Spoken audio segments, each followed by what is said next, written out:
For all those who appreciate the work that we're doing here on Standing for Truth, please hit that subscribe button because we are just getting started.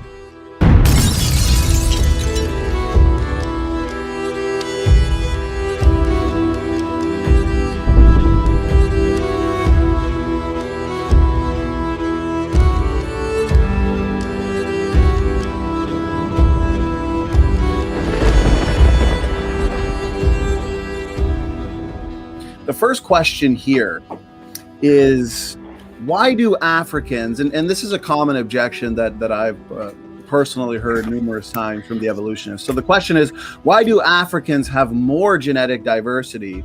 Evolutionists say this is evidence against a literal Adam and Eve because this shows that Africans are an older population. Actually, having done several years of genetics and done exceedingly well at it in addition to my geology, the one thing I've discovered that it doesn't take time to increase diversity.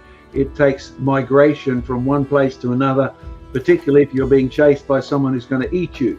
And you can then isolate in a little group and you become absolutely unique. So to give you a good example, we know beyond a shadow of a doubt that the pygmies, you know, the little ones, they are genetically descended directly from the Zulus, the really tall ones.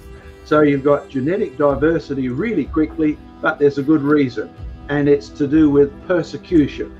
So you and I know, even in our modern world, the dwarf peoples, whether it's a defect or a food problem, they tend to get discriminated against. And if you're in the middle of the jungle and being threatened with somebody eating you for that deformity, you isolate, you run through the jungle, you can run under the branches, the tall people can't, and then you isolate and you remarry amongst yourselves and you enforce only those things that characterize you. So one reason why the Africans have got so much diversity is the opposite of evolution. It's not time, it's the fact that they've chased each other all over the planet. So, you know, white fellas can't jump, Africans can run, and the tradition is that they eat people, right? As much as that's unpopular out there, you get a tribal warfare over and over again, and people will separate as fast as they can. That's your far better explanation.